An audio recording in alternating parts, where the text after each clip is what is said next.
It starts as a tea leaf grown in deliberate shadow and ends up as a vivid green powder whisked into your bowl. This is how matcha is made.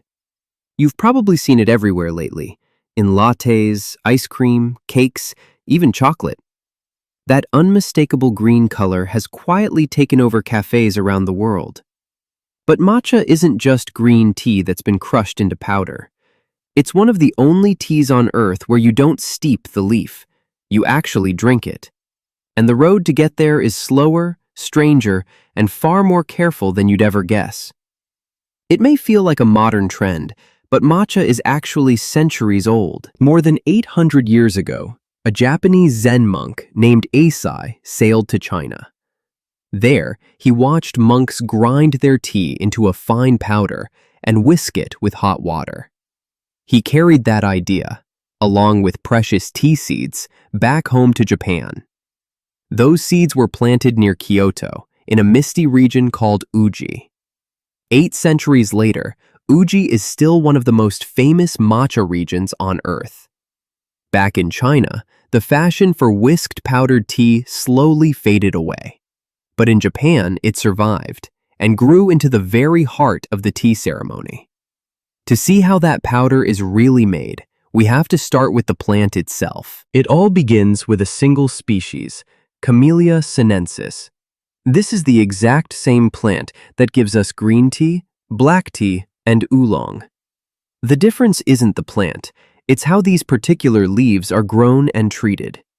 Even today, most of the world's real matcha still comes from Japan, and the finest of it is made only from the very first leaves of spring. But the real magic starts weeks before a single leaf is ever picked. Around 3 weeks before harvest, farmers begin to cover the tea fields with shade. They build frames above the rows and drape them in nets, straw, or dark cloth. Little by little, the plants are left with only a fraction of their normal sunlight. The tea bushes are basically thrown into the dark on purpose. Starved of light, the plant fights back in a surprisingly useful way. It floods its leaves with extra chlorophyll, turning them a deep, vivid green. It also builds up more of an amino acid called L-theanine. L-theanine is what gives matcha its smooth, savory, almost sweet umami taste. In other words, the plant is gently stressed into becoming delicious. The shade also keeps the young leaves soft, tender, and low in bitterness. When spring arrives, usually around April and May, the first harvest finally begins. Only the youngest, softest leaves at the very top of each plant are taken. For the finest grades, these tender leaves are still picked one by hand. And from the moment they're picked, a clock starts ticking. Within hours, the fresh leaves are rushed indoors and quickly blasted with steam. The steaming is brief, often just 15 or 20 seconds of hot vapor. That jet of steam stops the leaves from oxidizing, from browning and wilting like a cut apple. It's the exact opposite of black tea, where the leaves are left to brown on purpose. This quick steam is the secret to locking matcha's brilliant green color in place. Next, the steamed leaves are lifted on warm air up through a tall drying chamber. But unlike almost every other tea in the world, these leaves are never rolled or twisted. They're dried flat and left whole, ending up light and crumbly, like fragile green flakes. Then, machines and skilled hands strip away every stem and tough leaf vein. What remains is only the soft, pure flesh of the leaf and nothing else. This deveined, dried leaf finally has its own name, tencha. Tencha is the hidden raw material that every real matcha in the world is made from. But here's something surprising. Good tencha isn't ground straight away. Instead, it rests in cool, dark storage for several months to settle and mature. During that time, expert tasters blend different leaves to build one signature flavor. Yes, fine matcha actually has a vintage, a little like a good wine. Once it's ready, the tencha is finally sent off to be ground into powder. At this stage, it still looks like a pile of rough green flakes, nothing like a fine powder. And turning those flakes into matcha is the slowest step of them all. The tencha is fed, little by little, into traditional granite stone mills. Two heavy stone wheels sit one on top of the other, with fine grooves carved into their faces. The top stone turns slowly, dragging the leaf into the grooves and crushing it to powder. And when we say slowly, we mean it. Only about 30 turns every minute.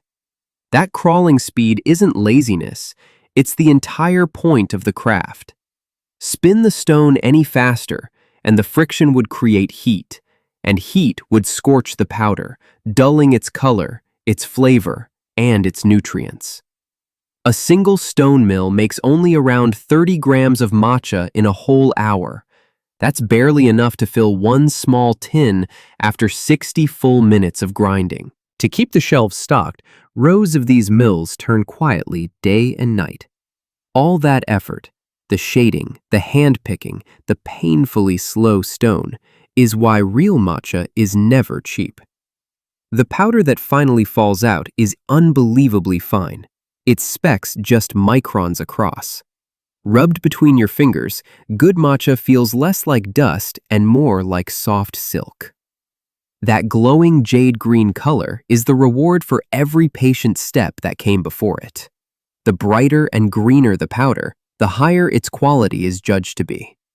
A duller yellow-brown powder usually means older leaves or rougher, faster handling. The finished matcha is then sorted into different grades for different uses.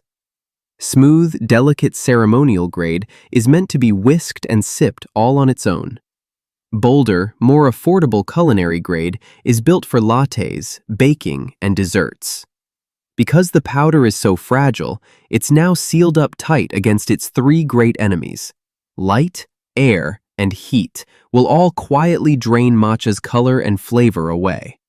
So it's packed into airtight tins, often flushed with nitrogen, and kept cool and dark. Finally, the powder reaches the place it was always headed, a simple bowl. A small scoop is sifted first, breaking up any tiny clumps left over from grinding. Hot water, warm but never quite boiling, is poured over the bright green mound. Then comes a tool that's a small work of art in itself, the bamboo whisk. Each one is carved from a single piece of bamboo, split into dozens of slender prongs.